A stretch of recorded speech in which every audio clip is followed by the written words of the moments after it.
ದಿನಗಳು ಯಾರ ಅಪ್ಪನಿಗೂ ಕಾಯದೆ 3 ತಿಂಗಳು ಕಳೆದು ಹೋದವು.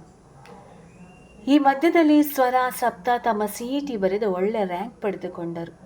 ಒಳ್ಳೆ ಇಂಜಿನಿಯರಿಂಗ್ ಕಾಲೇಜ್ಗೆ ಸೇರಲು ಯೋಚಿಸ್ತಿದ್ದರು. ಸಪ್ತ, ನೀನು ಯಾವ ಕಾಲೇಜ್ಗೆ ಸೇರಬೇಕು ಹೇಳು ಮಗಳೇ. ಒಳ್ಳೆ ರ್ಯಾಂಕ್ ಬಂದಿದೆ. ನನಗಂತೂ ನೀನು ಇಂಜಿನಿಯರಿಂಗ್ ಮಾಡಬೇಕೆನ್ನುವುದೇ ಇಷ್ಟ.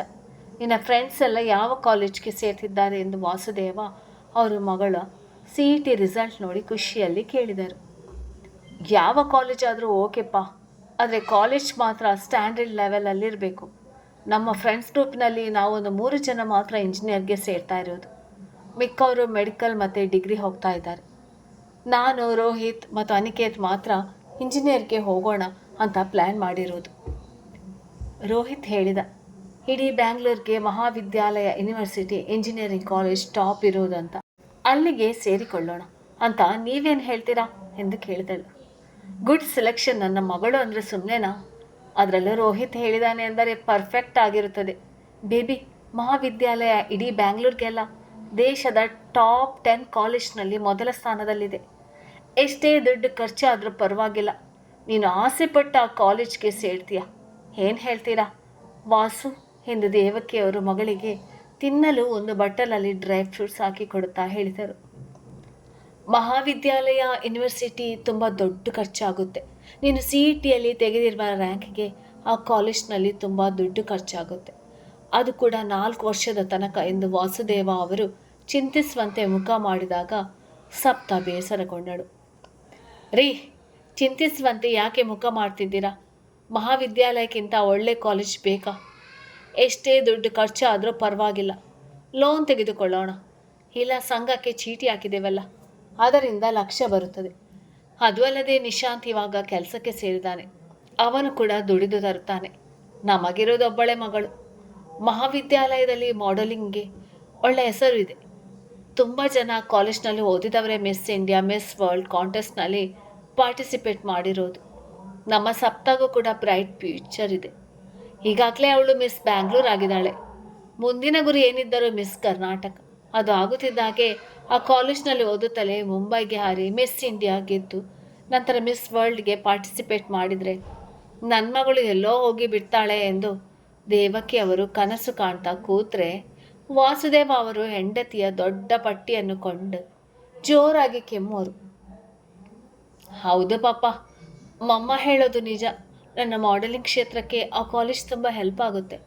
ಪ್ಲೀಸ್ ಪಾಪ, ಬೇಕಾದರೆ ರೋಹಿತ್ ಡ್ಯಾಡಿ ಹತ್ತಿರ ನೀವು ಸಾಲ ತೆಗೆದುಕೊಳ್ಬೋದು ಎಂದು ಹೇಳಿದಾಗ ಒಪ್ಪಿದ ವಾಸುದೇವ ಅವರು ತಮ್ಮ ಮಗಳು ಆಸೆಪಟ್ಟ ಕಾಲೇಜ್ಗೆ ಸೇರಿಸಲು ಒಪ್ಪಿಗೆ ನೀಡಿದರು. ಥ್ಯಾಂಕ್ ಯು ಸೋ ಮಚ್ ಪಪ್ಪ, ಆಗಲೇ ರೋಹಿತ್ಗೆ ಕಾಲ್ ಮಾಡಿ ಹೇಳ್ತೇನೆ ಎಂದು ಹೇಳಿ ತನ್ನ ರೂಮ್ಗೆ ಓಡಿ ಹೋಗೋಳು. ದೇವಿಕಾ, ರೋಹಿತ್ ಮತ್ತು ಇವಳು ಡೇಟಿಂಗ್ ಮಾಡ್ತಾ ಇದ್ದಾರಾ ಎಂದು ವಾಸುದೇವ ಅವರು ಕೇಳಿದರು. ಗೊತ್ತಿಲ್ಲ ರೀ, ಎಲ್ಲವನ್ನು ಹೇಳಿಕೊಳ್ಳುವ ನನ್ನ ಮಗಳು ಈ ವಿಷಯವನ್ನು ಸರಿಯಾಗಿ ಹೇಳುತ್ತಿಲ್ಲ. ರೋಹಿತ್ ಪ್ರಪೋಸ್ ಮಾಡಿದಾನಂತೆ, ಅದು ಕೂಡ ಅವತ್ತು 3 ತಿಂಗಳ ಹಿಂದೆ ನಾವು ಪಾರ್ಟಿ ಮಾಡಿದ್ವಲ್ವ, ಆವಾಗ ಇವಳು ಏನೂ ಉತ್ತರ ಹೇಳಿಲ್ಲ ಅಂತ. ಅದರ ನಾಳೆಗೆ ಇವಳೇ ಹೇಳಿದ್ಲು. ಕನ್ಫ್ಯೂಸಲ್ಲಿ ಇದ್ದಾಳೆ ಅನಿಸುತ್ತೆ. ರೋಹಿತ್ ದೊಡ್ಡ ಕುಳ, ಅವನಪ್ಪ ರಾಜಕೀಯದಲ್ಲಿದ್ದಾರೆ, ಜೊತೆಗೆ ರಿಯಲ್ ಎಸ್ಟೇಟ್ ಬಿಸ್ನೆಸ್ ಮ್ಯಾನ್, ಚೆನ್ನಾಗಿ ದುಡ್ಡು ಮಾಡಿದ್ದಾರೆ. ನಮ್ಮ ಸಪ್ತ ಒಪ್ಪಿಕೊಂಡ್ರೆ ಮದುವೆ ಆದ ನಂತರ ಅವಳಿಗೆ ಕೂಡ ಒಳ್ಳೆ ಫ್ಯೂಚರ್ ಇದೆ. ಆದರೆ ಅವರ ಮನೆಯವರು ಸ್ವಲ್ಪ ಸಂಪ್ರದಾಯಸ್ಥರು. ಅವರಪ್ಪ ಓಕೆ, ಆದರೆ ಅವರಮ್ಮ ಸ್ವಲ್ಪ ಆಚಾರ ವಿಚಾರ ಅಂತೆಲ್ಲ ನೋಡ್ತಾರೆ. ಸಪ್ತಾಳನ್ನು ಮಾಡೆಲಿಂಗ್ ಮಾಡೋಕ್ಕೆ ಬಿಡೋದು ಸ್ವಲ್ಪ ಡೌಟ್. ಆದರೆ ನನ್ನ ಮಗಳ ಅಂದ ಚಂದಕ್ಕೆ ಬಿದ್ದಿರುವ ರೋಹಿತ್ನ ಹೇಗೆ ನನ್ನ ಮಗಳ ತಾಳಕ್ಕೆ ಕುಣಿಸ್ಬೇಕು ಅನ್ನೋದು ನನಗೆ ಗೊತ್ತು. ಇಬ್ಬರು ಲವರ್ಸ್ ಅಂತ ಗೊತ್ತಾಗಲಿ, ಆಗ ನೋಡ್ತಾ ಇರಿ ರೋಹಿತ್ ಮನೆಯವರನ್ನು ಹೇಗೆ ಆಟ ಆಡಿಸ್ತೇನೆ ಎಂದು ದೇವಿಕಾ ಅವರು ಹೇಳಿದಾಗ ವಾಸುದೇವ ಅವರು ಕೂಡ ವ್ಯಂಗ್ಯವಾಗಿ ನಗುವರು. ವಾಸುದೇವ, ದೇವಿಕಾ ಅವರು ಪ್ರೀತಿಸಿ ಮದುವೆ ಆದವರು. ವಾಸುದೇವ ಅವರ ತಂದೆ ಬಹಳ ಸಂಪ್ರದಾಯಸ್ಥರು. ಮಗಳನ್ನು ತಮ್ಮದೇ ಏರಿಯಾದಲ್ಲಿರುವ ಗೌರ್ಮೆಂಟ್ ಹೆಡ್ ಮಾಸ್ಟರ್ಗೆ ಮದುವೆ ಮಾಡಿಕೊಟ್ಟಿದ್ದರು. ಆದರೆ ಮಗನ ವಿಚಾರದಲ್ಲಿ ಸ್ವಲ್ಪ ಕೈ ಚೆಲ್ಲಿ ಹೋಗಿತ್ತು. ಮಂಗಳೂರು ಮೂಲದ ದೇವಕಿ ಅವರನ್ನು ಪ್ರೀತಿಸಿ ಮದುವೆಯಾಗಿ ಆಕೆಯನ್ನು ಮದುವೆ ಮಂಟಪದಿಂದ ಕರೆತಂದಿದ್ದರು. ವಿಷಯ ತಿಳಿದ ದೇವಿಕಾ ಅವರ ಮನೆಯವರು ಬಂದು ದೊಡ್ಡ ಜಗಳವನ್ನೇ ಮಾಡಿದ್ದರು. ಮಾನ ಮರ್ಯಾದೆಗೆ ಅಂಜುವ ವಾಸುದೇವ ಅವರ ತಂದೆ ತಾಯಿ ಮರುದಿನವೇ ಆತ್ಮಹತ್ಯೆ ಮಾಡಿಕೊಂಡಿದ್ದರು. ಆದರೆ ಇದು ಯಾವುದು ಕೂಡ ವಾಸುದೇವ್ ಅವರಿಗೆ ಬಾಧಿಸಲಿಲ್ಲ. ಹಿರಿಯರು ಸತ್ತಿದ್ದು ತಮಗೆ ಒಳ್ಳೆಯದೇ ಆಯಿತು ಅನ್ನುವಂತೆ ತಮ್ಮ ಪಾಡಿಗೆ ತಾವು ಆರಾಮವಾಗಿ ಜೀವನ ಮಾಡಿಕೊಂಡಿದ್ದರು. ಮೈ ದುಡಿದು ಅಭ್ಯಾಸವಿಲ್ಲದ ಇಬ್ಬರಿಗೂ ಎಲ್ಲರ ಹತ್ತಿರ ಸಾಲ ಮಾಡಿ ಎಂಜಾಯ್ ಮಾಡುವ ಕೆಟ್ಟ ಬುದ್ಧಿ ಇತ್ತು. ಅದರಂತೆ ಚಿಕ್ಕ ವಯಸ್ಸಿನಿಂದ ಮಾಡೆಲಿಂಗ್ನಲ್ಲಿ ಇಂಟ್ರೆಸ್ಟ್ ಇದ್ದ ದೇವಿಕಾ ಅವರು ಮಿಸಸ್ ಕರ್ನಾಟಕ ಎನ್ನುವ ಟೈಟಲ್ ಕೂಡ ಪಡೆದಿದ್ದರು. ನಿಶಾಂತ್ ಸಪ್ತಾ ಹುಟ್ಟಿದ ಬಳಿಕವೂ ಕೂಡ ಫೋಟೋಶೂಟ್ ಅದು ಇದು ಮಾಡುವರು. ನಂತರ ವಯಸ್ಸಾಗುತ್ತಾ ಬಂದಾಗ ತಾವೇ ಒಂದು ಬೊಟಿಕ್ ಓಪನ್ ಮಾಡಿ ಇಟ್ಟವರು ಅದನ್ನು ಕೂಡ ಸಾಲ ಮಾಡಿ ಕಟ್ಟಿದ್ದರು. ಎಲ್ಲ ಕಡೆ ಹೆಚ್ಚಾಗಿ ಸಾಲ ಮಾಡಿದ್ದರು. ಅಷ್ಟು ಸಾಲ ಮಾಡಿದರೂ ಜನರ ಮುಂದೆ ತಮ್ಮ ಪ್ರತಿಷ್ಠೆ ಬಿಟ್ಟಿರಲಿಲ್ಲ. ನಿಶಾಂತ್ 60,000 ಸಂಬಳ, ಇವರಿಗೆ ಯಾವ ಮೂಲೆಗೂ ಸಾಲಿಲ್ಲ. ಆ ಹುಡುಗನನ್ನು ರಕ್ತ ಹೀರಿದಂತೆ ಹೀರಿ ಬಿಡ್ತಾರೆ. ಎಲ್ಲವನ್ನೂ ಮಗಳಿಗೆ ಸುರಿಯುವುದು, ಅವಳ ಡ್ರೆಸ್ಸಿಂದ ಹಿಡಿದು ಕಾಲಿಗೆ ಹಾಕುವ ಚಪ್ಪಲಿ ತನಕ ಮಾಡಿರುವುದು ಸಾಲದಲ್ಲಿ, ತಂದಿರುವುದು ಸಾಲದ ದುಡ್ಡಲ್ಲಿ. ಅದನ್ನು ಸಪ್ತಾಳ ಮುಂದೆ ತೋರ್ಪಡಿಸಲು ಹೋಗಲಿಲ್ಲ. ಗಂಡ ಹೆಂಡತಿಯ ಎಲ್ಲ ಕಡೆ ಸಾಲ ಮಾಡಿ ಕೋಟಿಗಳ ಲೆಕ್ಕದಲ್ಲಿ ಸಾಲವನ್ನು ಹೊತ್ತುಕೊಂಡಿದ್ದಾರೆ. ಇತ್ತ ಕಡೆ ರಾಜ್ಯಕ್ಕೆ 3ನೇ ಸ್ಥಾನ ಬಂದಿದ್ದ ಸ್ವರಗೆ ಎಲ್ಲ ಕಡೆ ಪ್ರೋತ್ಸಾಹಧನ ಸಿಕ್ಕಿ 5 ಲಕ್ಷದ ಹತ್ತಿರ ಆಗಿತ್ತು. ಅದನ್ನು ಬ್ಯಾಂಕಿನಲ್ಲಿಟ್ಟು ಸ್ವರಳ ಮುಂದಿನ ಫ್ಯೂಚರ್ಗೆ ಯೂಸ್ ಆಗಲಿ ಅಂತ ಅನು ಅವರು ದೊಡ್ಡ ಯೋಜನೆ ಹಾಕಿಕೊಂಡಿದ್ದರು. ನೀಲಾಂಬರಿ ಅವರಿಗೂ ಸಹ ತಮ್ಮದೇ ಹೋಟೆಲ್ನಲ್ಲಿ ಕುಕ್ ಆಗಿ ಬಹಳ ವರ್ಷದಿಂದ ಕೆಲಸ ಮಾಡುವ ಅನು ಅವರ ಮಗಳು ಇಷ್ಟು ದೊಡ್ಡ ಸಾಧನೆ ಮಾಡಿರುವುದು ತಿಳಿದು ಹೆಮ್ಮೆ ಪಟ್ಟರು. ಸ್ವತಃ ಅವರೇ ಒಂದು ದಿನ ಹೋಟೆಲ್ಗೆ ಭೇಟಿ ನೀಡಿ ಅನು ಅವರನ್ನು ಚೆನ್ನಾಗಿ ಮಾತನಾಡಿಸಿ ಸ್ವರಳನ್ನು ಕರೆತರಲು ಹೇಳಿದ್ದರು. ಆದರೆ 3 ತಿಂಗಳ ಹಿಂದೆ ನಡೆದ ಘಟನೆಯಿಂದ ಬಹಳವೇ ಹೆದರಿದ್ದ ಸ್ವರ 3 ತಿಂಗಳ ಕಾಲ ನರಳಿದ್ದಳು. ಕಣ್ಣು ಮುಚ್ಚಿದರೂ ಕೂಡ ಆ ದುಷ್ಟರೇ ಅವಳಿಗೆ ಕನಸಲ್ಲಿ ಬಂದು ಕಾಡಿ ಆ ಹೆಣ್ಣು ಜ್ವರದಿಂದ ನರಳುವಂತೆ ಮಾಡಿದ್ದರು. ಹಾಗಾಗಿ ನೀಲಾಂಬರಿ ಅವರ ಭೇಟಿಗೆ ಸ್ವರಗೆ ಆಗಿರಲಿಲ್ಲ. ಈ ನಡುವೆ ತುಂಬ ಬ್ಯುಸಿ ಇದ್ದ ನೀಲಾಂಬರಿ ಅವರಿಗೆ ಮತ್ತೊಂದಿನ ಭೇಟಿ ಮಾಡಲಾಗದೆ ಅನು ಅವರ ಕೈಗೆ 10 ಲಕ್ಷದ ಚೆಕ್ ಬರೆದು ಕೊಟ್ಟರು. ಮುಜುಗರಗೊಂಡ ಅನು ಅವರು ಎಷ್ಟೇ ಬೇಡವೆಂದರೂ ತಾವು ಪ್ರತಿ ವರ್ಷ ಇಂತಹ ಸಾಧನೆ ಮಾಡಿದ ಮಕ್ಕಳಿಗೆ ಇಷ್ಟೇ ಧನ ಸಹಾಯವನ್ನು ಮಾಡುವುದಾಗಿ ಹೇಳಿ ಬಲವಂತದಿಂದ ಕೊಟ್ಟಿದ್ದರು. ಅವರು ಹೋದ ಬಳಿಕ ಚೆಕ್ ಹಿಡಿದು ಕಿಚನ್ಗೆ ಬಂದ ಅನು ಅವರು ತಮಗೆ ಸಹಾಯಕನಾಗಿ ಕೆಲಸ ಮಾಡುವ ಚಂದ್ರು ಅವರಿಗೆ ನೀಲಾಂಬರಿ ಅವರು ಕೊಟ್ಟ ಚೆಕ್ಕನ್ನು ತೋರಿಸಿದರು. ಒಳ್ಳೆ ವಿಷಯ ಅಲ್ವಾ ಅನ್ನಮ್ಮ? ನೀಲಾಮ ಮೇಡಮ್ ಅವರು ಪ್ರತಿ ವರ್ಷ ಕೂಡ ಈ ಥರ ಧನ ಸಹಾಯ ಮಾಡ್ತಾರೆ. ನನ್ನ ಮಕ್ಕಳಿಗೆ ಕೂಡ ಮಾಡಿದರು. ಅವಳು ಕೂಡ ಮೇಡಮ್ ಅವರ ಹಣ ಸಹಾಯದಿಂದಲೇ ಇಂಜಿನಿಯರಿಂಗ್ ಮುಗಿಸಿ ಇವಾಗ ದೊಡ್ಡ ಕಂಪನಿಯಲ್ಲಿ ಕೆಲಸಕ್ಕೆ ಇದ್ದಾಳೆ. ನೀನು ಸಹ ನಿನ್ನ ಮಗಳನ್ನು ಇಂಜಿನಿಯರಿಂಗ್ ಮಾಡಿಸಬೇಕು ಅಂತ ಇದೆಯಾ? 4 ವರ್ಷ ಅಂದರೆ ಸುಮ್ಮನೆ ದುಡ್ಡೆಲ್ಲ ತುಂಬ ಬೇಕಾಗುತ್ತೆ. ಈಗ ಹೇಗಿದ್ದರೂ 5 ಲಕ್ಷ ಬಂದಿದ್ದ ಹಣವನ್ನು ಬ್ಯಾಂಕ್ನಲ್ಲಿ ಇಟ್ಟಿದ್ಯಾ. ಇನ್ನು ಈ 10 ಲಕ್ಷದಲ್ಲಿ ಅವಳ ವಿದ್ಯಾಭ್ಯಾಸಕ್ಕೆ ಮೀಸಲಿಡು. ಮೊದಲು ನೀವು ಅಮ್ಮ ಮಕ್ಕಳು ಒಂದು ಒಳ್ಳೆ ಕಡೆ ಟ್ರಿಪ್ ಮಾಡಿ ಬನ್ನಿ. ನೀವು ಎಲ್ಲೋ ಹೋಗಿಲ್ಲ. ಇನ್ನು ನಿನ್ನ 2ನೇ ಮಗಳಿಗೆ ಟ್ರೀಟ್ಮೆಂಟ್ಗೆ ಸ್ವಲ್ಪ ಇಟ್ಕೋ. ಇನ್ನು ಮಿಕ್ಕದನ್ನು ಅವಳಿಗೆ ವಿದ್ಯಾಭ್ಯಾಸಕ್ಕೆ ಇಟ್ಟು ಬಿಡು. ಯಾಕೆ ಇಷ್ಟೊಂದು ಸಂಕೋಚ ಪಟ್ಕೊಳ್ತೀಯಾ ಎಂದು ಕೇಳಿದರು. ಆದರೂ ಚಂದ್ರು ಅಣ್ಣ ಇಷ್ಟೊಂದು ದುಡ್ಡೆಲ್ಲ ನೋಡ್ತಿರೋದು ಸ್ವರಳ ಕಾರಣದಿಂದಲೇ. ಸ್ವಲ್ಪ ಭಯ. ಇಷ್ಟೊಂದು ದುಡ್ಡನ್ನೆಲ್ಲ ಖರ್ಚು ಮಾಡಿಲ್ಲ. ಎಲ್ಲಿ ಹೇಗೆ ಇಡಬೇಕೆಂದೆಲ್ಲ ಗೊತ್ತಿಲ್ಲ.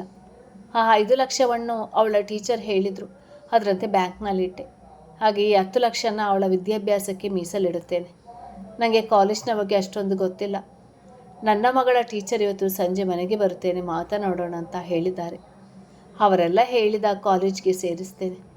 ಒಟ್ಟಿನಲ್ಲಿ ನನ್ನ ಮಗಳು ಚೆನ್ನಾಗಿ ಓದಿ ದೊಡ್ಡ ಕೆಲಸವನ್ನು ತೆಗೆದುಕೊಳ್ಬೇಕು, ಅಷ್ಟೇ ಸಾಕು ಎಂದು ಹೇಳುವರು. ಆಗುತ್ತೆ, ಎಲ್ಲ ನಡೆಯಬೇಕಾದ ಸಮಯಕ್ಕೆ ನಡೆಯುತ್ತೆ ಅನ್ನಮ್ಮ. ಯಾವುದಕ್ಕೂ ಹೆದರಬೇಡಿ. ನೀನು ಇಷ್ಟು ವರ್ಷ ಹೆದರದೆ ನಿನ್ನ ಹೆಣ್ಣು ಮಕ್ಕಳನ್ನು ಸಾಕಿದ್ಯಾ. ಇನ್ನು ನಿನ್ನ ಮಗಳು ನೀನು ಮಾಡಿರುವ ತ್ಯಾಗಗಳಿಗೆ ಸುಮ್ಮನಿರುವವಳ. ಅವಳು ಸಹ ನಿಮಗಾಗಿ ಏನಾದರೂ ಮಾಡೇ ಮಾಡ್ತಾಳೆ. ಇವಾಗ ಆರ್ಡರ್ ಬಂದಿದೆ, ಅಡುಗೆ ಮಾಡೋಣ ಎಂದು ಹೇಳಿದಾಗ ಚೆಕ್ನ ತಮ್ಮ ಬ್ಯಾಗಿನಲ್ಲಿಟ್ಟು ಅಡುಗೆ ಮಾಡಲು ನಿಂತರು. ಸಂಜೆ ಆಗುತ್ತಿದ್ದಾಗೆ ತಮ್ಮ ಡ್ಯೂಟಿ ಮುಗಿದಾಗ ಬಟ್ಟೆ ಚೇಂಜ್ ಮಾಡಿ ಒಳಗೆ ಹುಟ್ಟು ಬಂದಿದ್ದ ಸೀರೆಯನ್ನು ಉಟ್ಟುಕೊಂಡು ಅನು ಅವರು ತಮ್ಮ ಬ್ಯಾಗ್ ಹಿಡಿದು ಮನೆಗೆ ಬಂದಿದ್ದರು. ಅವರು ಮನೆ ಬಾಗಿಲಿಗೆ ಬರುವುದಕ್ಕೂ ಅತ್ತ ಕಡೆಯಿಂದ ಸ್ವರಳ ಟೀಚರ್ ಮನೆಗೆ ಬರುವುದು ಒಂದೇ ಸಮಯವಾಗಿತ್ತು. ಬನ್ನಿ ಬನ್ನಿ ಸರ್, ಬನ್ನಿ ಅಂತ ಕರೆಯುತ್ತಲೇ ಮನೆ ಬಾಗಿಲು ಕುಟ್ಟಿದಾಗ ತಂಗಿಯೊಂದಿಗೆ ಮಾತನಾಡುತ್ತಾ ಕೂತಿದ್ದ ಸ್ವರ ಬಾಗಿಲು ತೆಗೆದಳು. ಸ್ವರ, ಇಲ್ಲಿ ನೋಡು, ಯಾರು ಬಂದಿದ್ದಾರೆ? ನಿಮ್ಮ ಅನಂತ್ ಸರ್ ಬಂದಿದ್ದಾರೆ. ಅವರನ್ನು ಮಾತನಾಡಿಸ್ತಿರು, ನಾನೇನಾದರೂ ತಿಂಡಿ ಜೊತೆ ಕಾಫಿ ಕಾಯಿಸ್ತೇನೆ ಎಂದು ಹೇಳಿದವರು ವೀಲ್ಚೇರ್ ಮೇಲೆ ಕೂತಿದ್ದ ಚಿಕ್ಕ ಮಗಳ ಕೆನ್ನೆ ಹಿಂಡಿ ಅವಳ ಕೈಗೆ ಡೈರಿ ಮಿಲ್ಕ್ ಚಾಕ್ಲೇಟ್ ಕೊಟ್ಟವರು ಬ್ಯಾಗನ್ನು ರೂಮ್ನಲ್ಲಿಟ್ಟು ಬಚ್ಚಲು ಮನೆಗೆ ಹೋಗಿ ಕೈಕಾಲು ಮುಖ ತೊಳೆದು ನೇರವಾಗಿ ಅಡುಗೆ ಮನೆಗೆ ಹೋಗುವರು. ಬನ್ನಿ ಸರ್, ನೀವು ಬಂದಿದ್ದು ತುಂಬ ಖುಷಿಯಾಯಿತು ಎಂದು ಸ್ವಾಗತಿಸಿದ ಸ್ವರ ಮೂಲೆಯಲ್ಲಿದ್ದ ಚೇರನ್ನು ತಂದು ಅವರಿಗೆ ಹಾಕಿಕೊಟ್ಟಳು. ಕುಳಿತವರು ಮನೆಯನ್ನು ಗಮನಿಸಿ ಸ್ವರಳ ಮನೆ ಪರಿಸ್ಥಿತಿಗೆ ನೊಂದುಕೊಂಡರು. ತಗೊಳ್ಳಿ ಸರ್, ಬಡವರ ಮನೆ, ಸ್ವಲ್ಪ ಅಡ್ಜಸ್ಟ್ ಮಾಡಿಕೊಳ್ಬೇಕು ನೀವು ಎಂದು ಪ್ಲಾಸ್ಟಿಕ್ ಟೇಬಲ್ನ ಅವರ ಮುಂದೆ ಹೇಳಿದು ಕಾಫಿ ಮತ್ತೆ ತಿಂಡಿ ಇಟ್ಟು ಹೋದರು. ಅಯ್ಯೋ ಪರವಾಗಿಲ್ಲಮ್ಮ, ನಾವು ಕೂಡ ಇಂಥ ಸ್ಥಿತಿಯಿಂದಲೇ ಬಂದಿರೋದು. ಈಗ ಕಾಲೇಜ್ನಲ್ಲಿ ಲೆಕ್ಚರ್ ಆಗಿ ಒಂದು ಒಳ್ಳೆ ಮಟ್ಟದಲ್ಲಿ ಹೆಸರು ಮಾಡಿದ್ದೇವೆ. ಎಲ್ಲ ಕೂಡ ವಿದ್ಯೆಯಿಂದ ಮಾತ್ರ ಸಾಧ್ಯ ಎಂದು ಹೇಳಿದವರು ಕಾಫಿ ಕುಡಿದು ತಿಂದು ಮುಗಿಸಿದವರು ನಂತರ ತಮ್ಮ ಮುಂದೆ ನಿಂತೆ ಇದ್ದ ಅಮ್ಮ ಮಗಳನ್ನು ನೋಡಿ ಅವರಿಗೆ ಕೂರಲು ಹೇಳಿದರು. ಮನೆಯಲ್ಲಿ ಇದ್ದದ್ದೇ 2 ಪ್ಲಾಸ್ಟಿಕ್ ಚೇರುಗಳು. ಒಂದರಲ್ಲಿ ಅನಂತ್ ಸರ್ ಕೂತಿದ್ರೆ ಮತ್ತೊಂದು ಖಾಲಿ ಬಿದ್ದಿತ್ತು. ತನ್ನಮ್ಮನನ್ನು ಕೂರಿಸಿದ ಸ್ವರ ಅದರ ಹಿಂದೆ ಚೇರ್ ಹಿಡಿದುಕೊಂಡು ನಿಂತುಕೊಂಡಳು. ಇವಾಗ ಆರೋಗ್ಯ ಹೇಗಿದೆ ಸ್ವರ? ಟೈಫಾಯ್ಡ್ ಬಂದಿತ್ತು ಅಂತ ಹೇಳ್ತಾ ಇದ್ರು ನಿನ್ನ ಕ್ಲಾಸ್ಮೇಟ್ಗಳು. ಇವಾಗ ಹುಷಾರಾಗಿದ್ಯಾ ಎಂದು ಸ್ವರ ಆರೋಗ್ಯವನ್ನು ವಿಚಾರಿಸಿದರು. ಇವಾಗ ಪರವಾಗಿಲ್ಲ ಸರ್, ಚೆನ್ನಾಗಿದ್ದೇನೆ ಎಂದು ಸಂಕೋಚದಲ್ಲಿ ಹೇಳಿದಳು. ಸರಿ, ನಾನು ನೇರವಾಗಿ ವಿಷಯಕ್ಕೆ ಬರ್ತೇನೆ. ನೋಡಮ್ಮ ಅನು, ನಿಮ್ಮ ಮಗಳು ತುಂಬ ಚೆನ್ನಾಗಿ ಓದುತ್ತಾಳೆ. ನಾವು ಹೇಳಿಕೊಟ್ಟದ್ದನ್ನು ಚಾಚು ತಪ್ಪದೆ ಓದಿಕೊಂಡು ಪರೀಕ್ಷೆ ಬರೆದು ಚೆನ್ನಾಗಿ ಮಾರ್ಕ್ಸ್ ತೆಗೆಯುತ್ತಾಳೆ. ಅವಳಿಗಿರುವ ಬುದ್ಧಿವಂತಿಕೆಗೆ ನೀನು ಆಸೆ ಪಟ್ಟಂತೆ ಇಂಜಿನಿಯರಿಂಗ್ ಮಾಡಿಸಿದರೆ ಸರಿ. ನಾನೊಂದು 5 ಕಾಲೇಜ್ ಹೆಸರನ್ನು ಇಲ್ಲಿ ಪಟ್ಟಿ ಮಾಡಿಕೊಂಡು ಬಂದಿದ್ದೇನೆ. ನಿನಗೆ ಯಾವುದು ಇಷ್ಟ ಆಗುತ್ತೆ ಹೇಳು. ನನ್ನ ಮನಸ್ಸಿನಲ್ಲಿ ಮಹಾವಿದ್ಯಾಲಯ ಎನ್ನುವ ಯೂನಿವರ್ಸಿಟಿ ಇದೆ. ಅದೇ ಕಾಲೇಜ್ನಲ್ಲಿ ನನ್ನ ಮಗ ಕೂಡ ಆಫೀಸ್ ವರ್ಕ್ ಮಾಡ್ತಾನೆ. ಒಳ್ಳೆ ಕಾಲೇಜ್. ನೀವು ವರ್ಕ್ ಮಾಡ್ತಾ ಇದ್ದೀರಲ್ಲ, ಅದೇ ಹೋಟೆಲ್ನ ಮಾಲಕಿ ಆ ಕಾಲೇಜ್ನ ಯೂನಿವರ್ಸಿಟಿಗೆ ಟ್ರಸ್ಟಿ ಆಗಿರೋದು. ಹಾಗೆ ಟ್ರಸ್ಟಿ ಆದ ಬಳಿಕ ಕಾಲೇಜ್ ಇನ್ನೂ ದೊಡ್ಡ ಮಟ್ಟದಲ್ಲೇ ಹೆಸರು ಮಾಡಿದೆ. ಒಳ್ಳೊಳ್ಳೆ ಪ್ಲೇಸ್ಮೆಂಟ್ಸ್ ಇದೆ ಎಂದು ಮಹಾವಿದ್ಯಾಲಯದ ಬಗ್ಗೆ ವಿವರಿಸಿದರು. ನೀವು ಹೇಗೆ ಹೇಳ್ತೀರೋ ಹಾಗೆ ಸರ್. ದುಡ್ಡೆಲ್ಲ ಎಷ್ಟಾಗುತ್ತೆ ಸರ್? ನನ್ನ ಹತ್ರ 10 ಲಕ್ಷವಿದೆ ಎಂದು ನೀಲಾಂಬರಿಯವರು ಕೊಟ್ಟ ಚೆಕ್ ತೋರಿಸಿದಾಗ ಅನು ಅವರ ಮುಗ್ಧತೆಗೆ ಸೋತ ಅನಂತ ಸರ್ ಅದನ್ನು ನೋಡಿ ಏನೋ ಯೋಚಿಸಿ ತಮ್ಮ ಮಗನಿಗೆ ಕಾಲ್ ಮಾಡಿದರು. ಓಕೆ ಕಣೋ, ಸರಿ ಆಯಿತು. ನಾನು ಸ್ಟೂಡೆಂಟ್ದ ಡೀಟೇಲ್ಸ್ ಎಲ್ಲ ಇವಾಗ ಸೆಂಡ್ ಮಾಡ್ತೀನಿ. ಓಕೆ, ಫಾರ್ಮ್ ತೆಗೆದುಕೊಂಡು ನಿನ್ನ ಹತ್ತಿರನೇ ಇಟ್ಟಿರು. ನಾನು ಸೋಮವಾರ ಕರೆದುಕೊಂಡು ಬರ್ತೇನೆ. ಸರಿ ಆಯಿತು, ಓಕೆ ಬಾಯ್ ಎಂದು ಹೇಳಿ ಕಾಲ್ ಕಟ್ ಮಾಡಿದರು. ನಿನ್ನೆಯಿಂದ ಅಡ್ಮಿಷನ್ ಫಾರ್ಮ್ನ ವೆಬ್ಸೈಟ್ನಲ್ಲಿ ಬಿಟ್ಟಿದ್ದಾರಂತೆ. ಈಗ ತಾನೇ ನನ್ನ ಮಗ ಹೇಳ್ದ. ಒಂದು ನಿಮಿಷ ಸ್ವರ, ನಿನ್ನ ಡೀಟೇಲ್ಸ್ ಕೊಡಮ್ಮ ಎಂದು ಕೇಳಿದಾಗ ಒಂದು ಫೈಲ್ ಹಿಡಿದು ಬಂದ ಸ್ವರ ತನ್ನ ಮಾಸ್ಟರ್ ಕೇಳಿದ ಎಲ್ಲ ಡೀಟೇಲ್ಸ್ ಹೇಳಿದವಳು ಅದನ್ನೆಲ್ಲ ಫೋನ್ನಲ್ಲಿ ಫೋಟೋ ತೆಗೆದುಕೊಂಡು ಮಗನಿಗೆ ಕಳಿಸಿದ ಅನಂತ ಅವರು ಮತ್ತೊಮ್ಮೆ ಮಗನ ಜೊತೆ ಮಾತನಾಡಿ ಕಾಲ್ ಕಟ್ ಮಾಡಿದರು. ನೋಡಮ್ಮ ಅನು, ವರ್ಷಕ್ಕೆ 2 ಸೆಮ್ ಇರುತ್ತದೆ. ಒಟ್ಟು 4 ವರ್ಷದಲ್ಲಿ 8 ಸೆಮ್. ಒಂದೊಂದು ಸೆಮ್ಮಿಗೂ ಎಕ್ಸಾಮ್ ಇರುತ್ತೆ. ಫೀಸ್ ಹೇಗೆ ಅಂದರೆ ವರ್ಷಕ್ಕೆ 1.5 ಲಕ್ಷ. ಹುಡುಗಿಗೆ ಒಳ್ಳೆ ಮಾರ್ಕ್ಸ್ ಬಂದಿದೆಯಲ್ಲ, ಅದನ್ನೆಲ್ಲ ಹೇಳಿದೆ. ನನ್ನ ಮಗ ಹೇಳ್ದ, ರ್ಯಾಂಕ್ ಬಂದಿರುವುದನ್ನೆಲ್ಲ ಗಮನಿಸಿ 90,000 ಆಗುತ್ತದಂತೆ. 4 ವರ್ಷಕ್ಕೆ ಅಂದರೆ ಲೆಕ್ಕ ಹಾಕಿಕೊ, ಎಷ್ಟಾಗುತ್ತಮ್ಮ ಸ್ವರ ಎಂದು ಸ್ವರ ಕಡೆಗೆ ತಿರುಗಿ ಹೇಳಿದಾಗ 3,60,000 ತಕ್ಷಣ ಉತ್ತರಿಸಿದಳು. ಕೇಳಿದ್ರ? 3,60,000 ಖರ್ಚಾಗುತ್ತೆ. ಅದರ ಮಧ್ಯೆ ಅದು ಇದು ಅಂತ 1-2 ಲಕ್ಷದಷ್ಟು ಖರ್ಚಾಗುತ್ತೆ. ಒಟ್ಟು 4 ವರ್ಷಕ್ಕೆ ಹೆಚ್ಚು ಅಂದರು 6-7 ಲಕ್ಷ ಖರ್ಚಾಗುತ್ತೆ. ಅದನ್ನು ಇವಳ ವಿದ್ಯಾಭ್ಯಾಸಕ್ಕೆ ಇಟ್ಟು ಬಿಡು. ಇನ್ನೊಂದು 3 ಲಕ್ಷದಲ್ಲಿ ಈ ಹುಡುಗಿಯ ಟ್ರೀಟ್ಮೆಂಟ್ಗೆ ಬಳಸಿಕೊಳ್ಳಿ. ಸ್ವರ ತೆಗೆದಿರುವ ಮಾರ್ಕ್ಸ್ಗೆ ಒಳ್ಳೊಳ್ಳೆ ಸ್ಕಾಲರ್ಶಿಪ್ ಬರುತ್ತದೆ. ನಾನು ಅದನ್ನೆಲ್ಲ ಅಪ್ಲೈ ಮಾಡಿಸಿದ್ದೀನಿ. ಅದರಲ್ಲಿ ಬರುವ ದುಡ್ಡನ್ನು ಮನೆ ಖರ್ಚಿಗೆ ಮಾಡಿಕೊಳ್ಳಿ ಎಂದು ದುಡ್ಡನ್ನು ಹೇಗೆ ಖರ್ಚು ಮಾಡಬೇಕೆಂದೆಲ್ಲ ತಿಳಿಸಿಕೊಟ್ಟರು. ತುಂಬ ಧನ್ಯವಾದಗಳು ಸರ್, ನಿಮ್ಮಿಂದ ತುಂಬ ಸಹಾಯವಾಯಿತು ಎಂದು ಅನು ಅವರು ಕೈ ಮುಗಿದು ಹೇಳಿದರು. ಇರಲಿ, ಪರವಾಗಿಲ್ಲಮ್ಮ. ನೀನು ಕೂಡ ನನ್ನ ಮಗಳಿದ್ದಾಗೆ.